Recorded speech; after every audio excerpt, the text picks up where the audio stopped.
ayos mo ganito.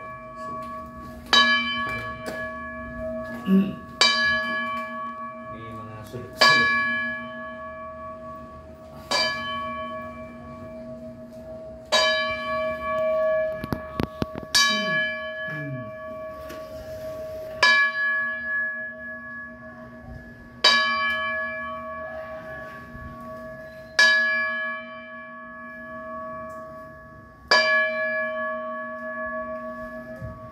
Panginoon, basbasan mo ang anumang bagay na pampalakas, mga prutas o anumang bagay na gamit sa pampalahok ng kanilang mga nais sa kanilang isipan upang ang lahat ng bagay ay tunay na magkaroon ng simbolo. Alam po namin ang lahat ng mga ito ay binigay mong biyaya para sa kanilang pamilya upang gamitin, upang palakasin ang kanilang mga sarili at kanilang mga buto at kalamnan. At ang mga bagay na magpapaalis ng kamalasan sa anumang bagay, sa sulok ng itong mga pagmusinan na ito, ay alam po namin, Panginoon, na ang lahat ng ito ay tunay na ibinigay mo at binayaran ng dugo't pawis upang ito ay makita at matanaw sa tahanan ito. Amen.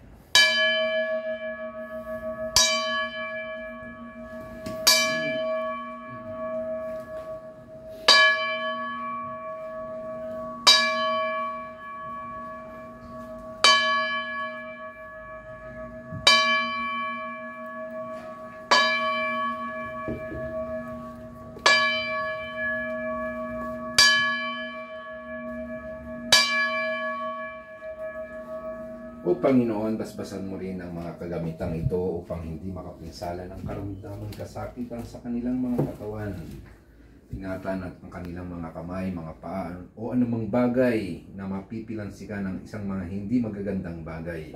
Ang mga ito po ay kasangkapan na ibinigay at tunay na ginagamit nila para sa kanilang sarili upang makatikim ng isang biyaya na handog ng tunay na pagmamahal mo para sa kanila. Ang lahat ng mga gamit na ito ay naetika at inilagay mo ng mga bagay na isinalansan mo sa bawat tahanang ito ay tunay na iyong bibigyan ng tunay na pag-iingat at tunay na hindi makasasakit. Amen.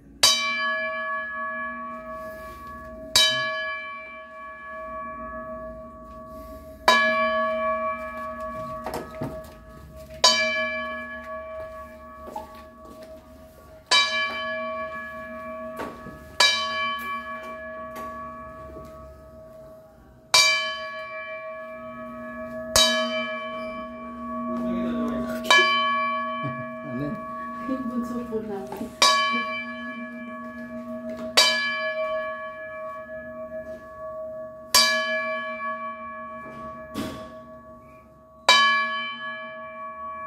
Panginoon, ang bawat baitang sa tahanan ito ay iyong bigyan ng punot dulo na walang anumang bagay na aksidente o anumang bagay na magmamadali at tunay na ililigtas mo ang kanilang mga buto, lalo-lalo na mga kanilang mga paa at paningin, upang anumang bagay ay maging maayos sa lahat ng mga lalakaran patungo sa itaas at paibaba, na alam po namin na itataboy mo ang sinumang bagay na gumagala sa tahanan ito, na nagpapakita o anumang bagay na magbibigay ng maling pananaw sa isipan.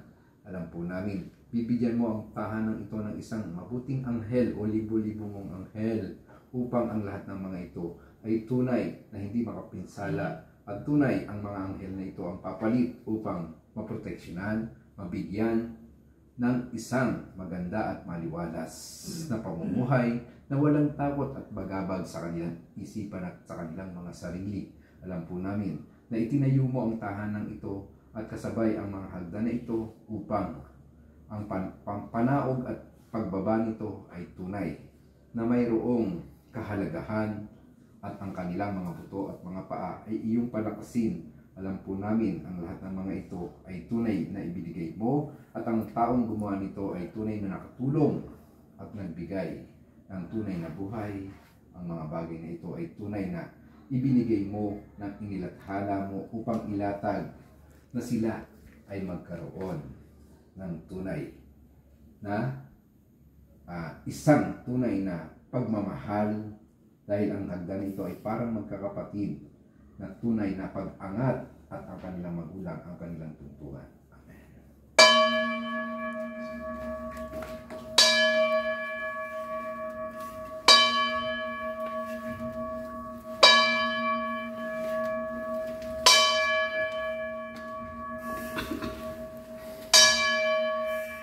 Ito rin yung maling pinto. Yan. Yan lang yung maling pinto. See. Medyo hagit.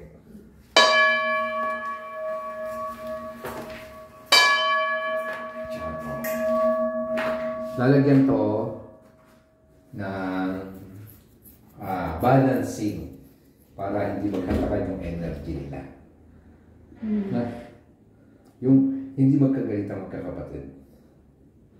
Ano pong pangbalit? Meron po doon pa rin. Ay, siya sa kanya.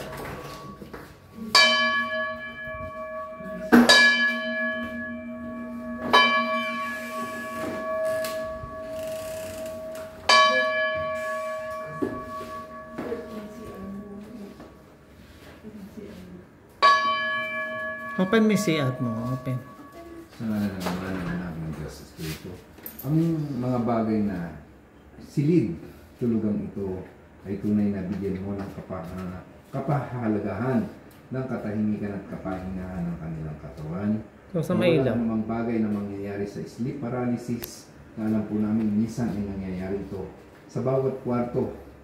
Ngunit Panginoon, alam po namin ng kapahingahan ng isipan at katawan ay iniaalay mo upang ang kalakasang kinabukasan sa pakikipagsapalaran sa pag-aaral o anumang bagay na pagtatrabaho ay tunay na makakamit nila ang tunay na lakas at ginhawa ng pagbangon at ang silid. Tulugan na ito ay alam po namin na bibigyan mo ng isang kasiyahan kahalagahan ng pagkakaisa at pagmamahalan ng pumapaimbot at pumapaimbabaw sa kanilang mga puso. Alisin ang anumang bagay na bagabag na hinanakit o anumang bagay na bumabagabag sa isipan at ang kanilang mga antikain at misyon sa buhay ay tunay na nilang makakamtan. Amen.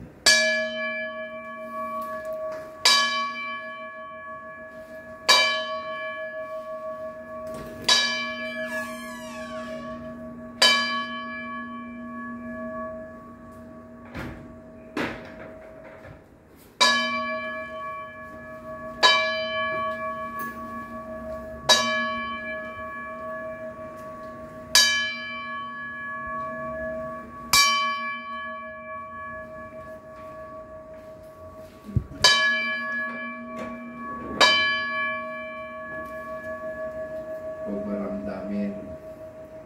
Huwag maramdamin mo. Kung ano yung problema, sasabihin mo, huwag mong kikimkimin. Kasi mahirap na magtatago ng inanakit. Ha? At kakain ng gulay.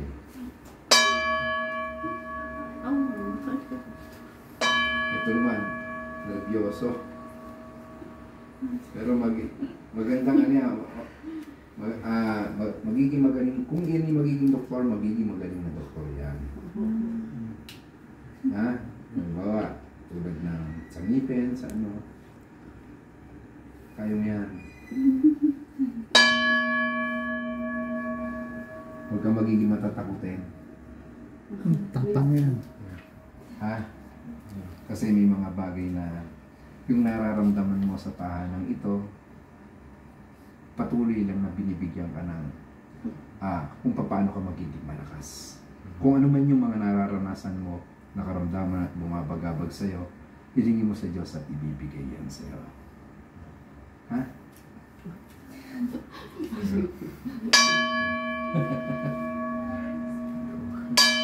O, patingin nga mukha mo.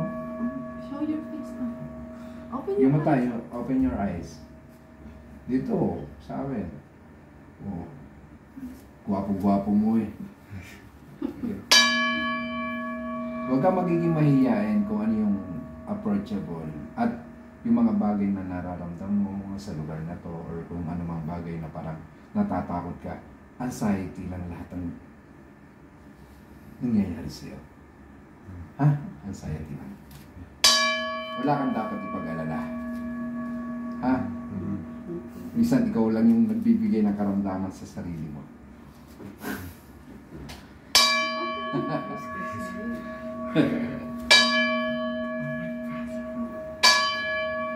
Dirty bathroom. Hinatulo, ano? Opo. Ito lang hindi maganda. Sana. Hmm. Inubaak na. Hindi mo. Anong pangalan mo? What's your name? Michael Angelo Pigas yun. Oo, pero ano ha? Medyo labanan mo yung peer mo, ha? Ha? Yeah. Sayang talino mo.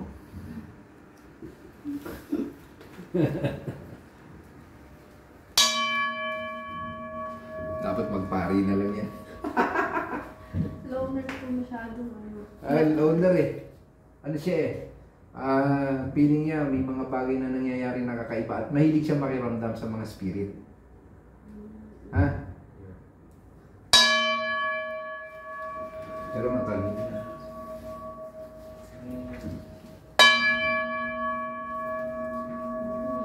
Mother mo yan. Mother ng miss ko. Natatakot nga ako sa dyan eh. Ganito. Kung pare, ibukod nyo na yung picture niya sa isang lugar na pwede doon siya. Yung walang, hindi mas, kasi dapat pagka yung may mga bagay na ganyan, hindi naman dapat I-display. i-display. Pag yung darating ang birthday, yung kamatayan, at saka yung Doon lang ilalabas. doon lang ilalabas. Kahit mother ko, hindi. Manggagamot ako, yung mother ko, hindi ko siya dinidisplay. Kahit nung namatayan ako ng misis nung una. May una akong asawa. 24 years old nung ako'y mabalo. Alam ko, sobrang pagmamahal mo sa mother mo. Diba? Kasi, wala naman tayong magagawa kay mother kasi talagang halos may sakit naman talaga siya. Ha? Medyo mahirap tanggapin. Mahirap mawala ng magulang. Pero inisip ko na lang na munti siyang anghel na ginagawa. Pag may problema ako, naisip ko siya. Pero hindi mawawala sa atin ang pagmamahal. Kasi pag may problema, laging na lang, mother, parang gusto mo mag-confess sa kanya. Ha? Kasi tago mo lang sa isang lugar na ano siya, pag maalala mo yung birthday, huwag ganyan. Kasi yung kalungkutan mo sa buhay, Hindi matuwawala yun eh. hindi mawala yun. Sa ngalan ng Ama, ng Anak, ng Diyos, Espiritu Santo, ang Panginoon, ang natutulog sa lugar na ito at tahanan ito, nawa, bigyan mo ng katahimikan, kaayusan, at kagalingan ng kanyang at katagumpayan ng kanyang mga layunin at mithiin sa buhay. Turuan mo po siya na maging matatag, lalong-lalo na sa pag-ibig at pagmamahal, na kung saan ay babagabag at tunay na pagmamahal sa pamilya ang iaalay, at ang anumang bagay na magaganap o anumang bagay na sitwasyon sa kanyang buhay, alam po namin ang lugar na ito at ang tulugan na ito ay magkakaroon ng payapa, kapanatagan o anumang bagay na mithiin at layunin ay makakamit niya sa bawat o sa isang araw.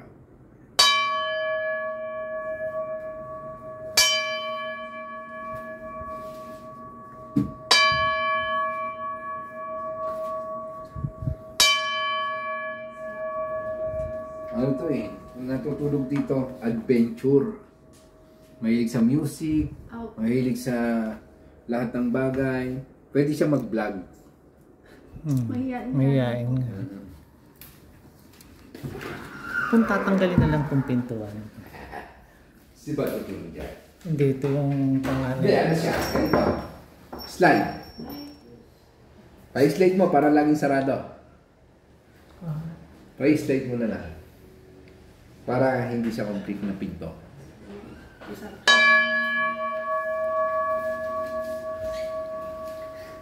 Lakas kumain yung nandito.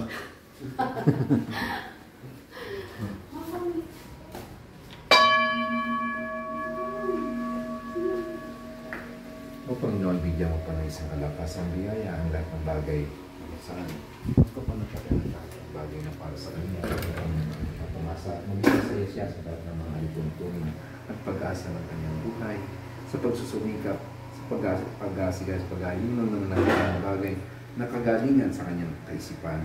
Panginoon, alam po namin ng lahat ng mga ito ay tunay na kanilang makakamtan at ang lugar na ito ay iyong paliwalasing paliwanagin sa lahat ng mga panahon na ginugulo at isipin ang tunay na kalakasan at tintin ng bawat buhay. Amen.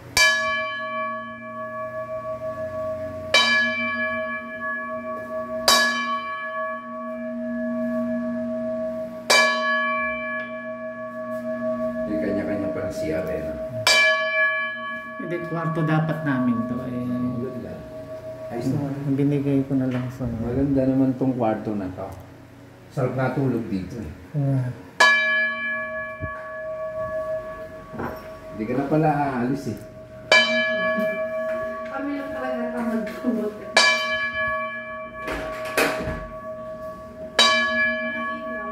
Okay?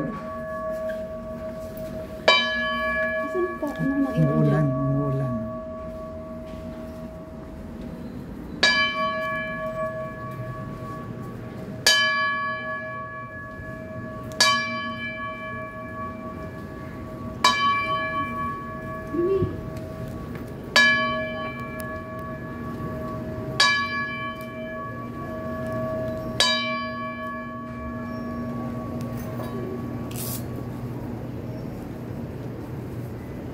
Okay lang. Makasi kung...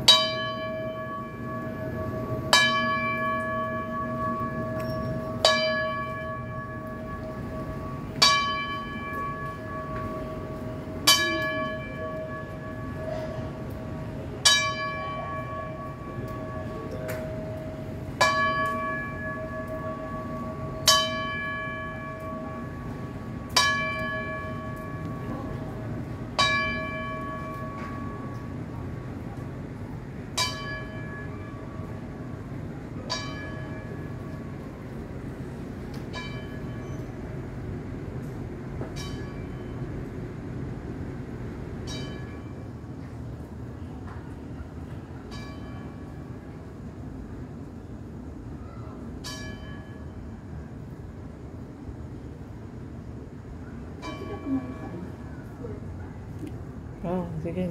Doon na kayo.